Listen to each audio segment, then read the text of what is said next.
Oke, selamat sore teman-teman, saudaraku yang terkasih di dalam Tuhan kita Yesus Kristus. Saya yakin dan percaya kalian semua dalam lindungan dan penyertaan Tuhan. Saudaraku yang terkasih di dalam Tuhan kita Yesus Kristus, ada seorang wanita yang latar belakangnya adalah seorang yang tidak percaya kepada Tuhan. Dia berasal dari Sunda, tetapi sekarang dia menjadi pengikut Kristus. Itu merupakan sesuatu hal yang bukan direncanakan, tetapi dia mengalami namanya perjumpaan pribadi dia bersama dengan Tuhan Yesus Kristus. Saya yakin dan percaya satu orang yang akan diselamatkan, seisi keluarga juga akan diselamatkan.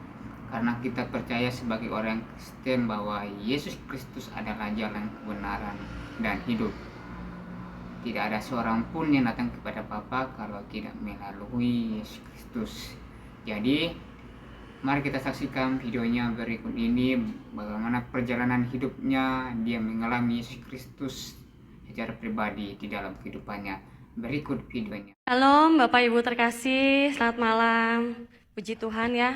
Bukan satu kebetulan kami ada di sini oleh kasih karunia Tuhan, dan saya yakin dan percaya akan ada rencana Tuhan bagi kita semua untuk menjadi murid-murid Tuhan, yaitu untuk menjangkau jiwa-jiwa yang belum mengenal Tuhan.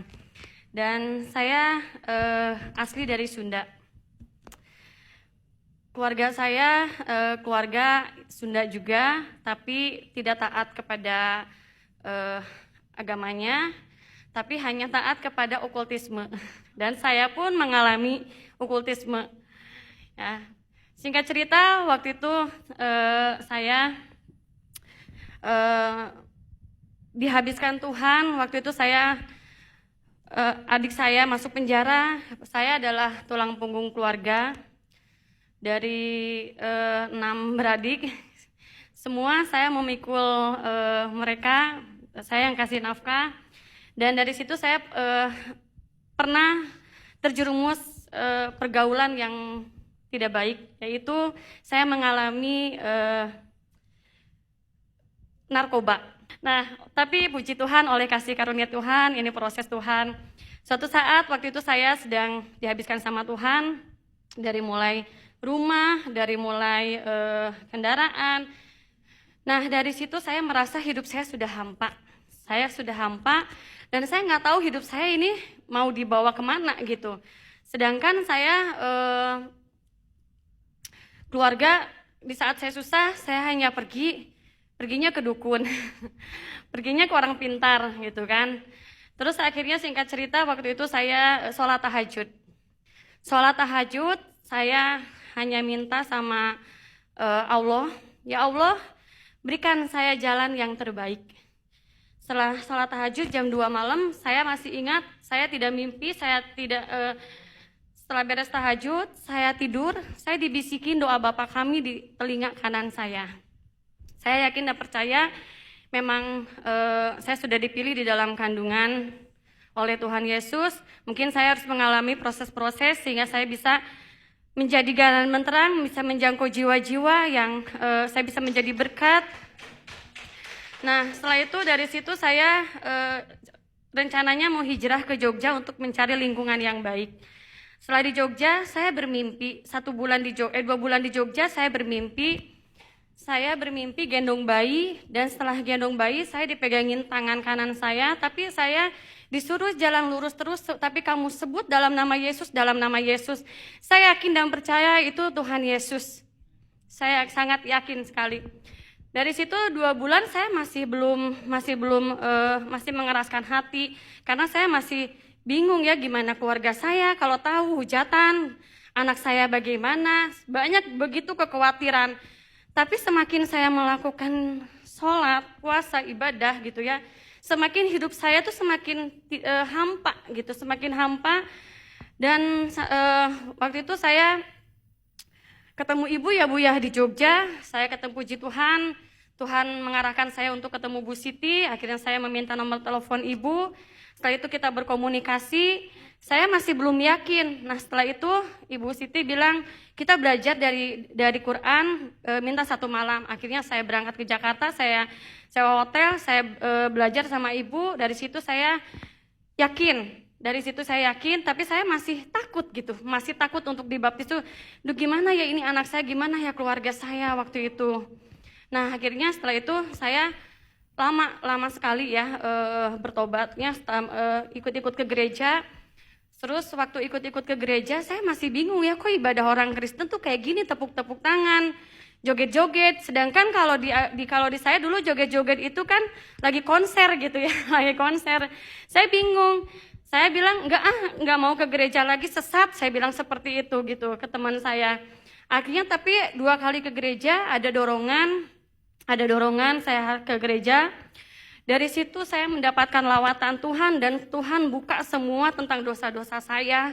Ya, tapi ibu-ibu jangan tanya dosa apa ya. Semua dosa saya lakukan kecuali membunuh ya, mencuri tidak. Akhirnya dari situ saya menangis, saya mendapat lawatan Tuhan. Tuhan seperti bilang begini ke saya. Ini loh dosa-dosa kamu. Tapi saya mati di kayu salib untuk menebus dosa-dosa kamu. Saya dari situ saya menangis dan saya diperlihatkan seperti yang biasa digambar-gambar yang waktu Tuhan Yesus disalib. 2 kali saya diperlihatkan seperti itu.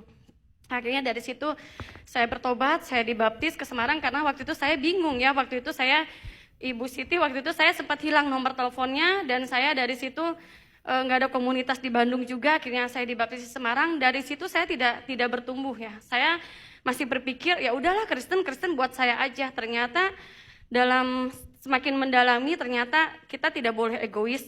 Kita diselamatkan harus menyelamatkan. Kita dipulihkan untuk memulihkan juga. Dari situ kekhawatiran saya, itulah namanya manusia ya, banyak kekhawatiran. Bagaimana khawatir anak saya. Tapi oleh kasih karunia Tuhan, saya percaya firman Tuhan berkata di Kisah Para Rasul 6 ayat 31. Jawab mereka, percayalah kepada Tuhan Yesus Kristus dan engkau akan selamat, engkau dan seisi rumahmu. Saya yakin dan percaya dengan firman ini 1 orang bertobat, seisi rumah diselamatkan. Dan puji Tuhan sekarang anak saya dua-duanya sudah dibaptis. Dan saya pergumulan saya ingin keluarga saya, ibu saya, adik-adik saya ya diselamatkan karena saya pengen nanti di surga nanti ketemu dengan mereka.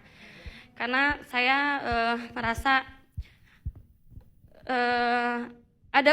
setelah mengenal Tuhan Yesus, saya dibentuk Tuhan, diproses Tuhan, tapi sekarang saya sadar ternyata inilah rencana Tuhan supaya saya menjadi perempuan yang rendah hati, sabar, tidak gampang emosi. Nah, singkat cerita begitu banyak hinaan, hujatan dari keluarga saya. Hinaan.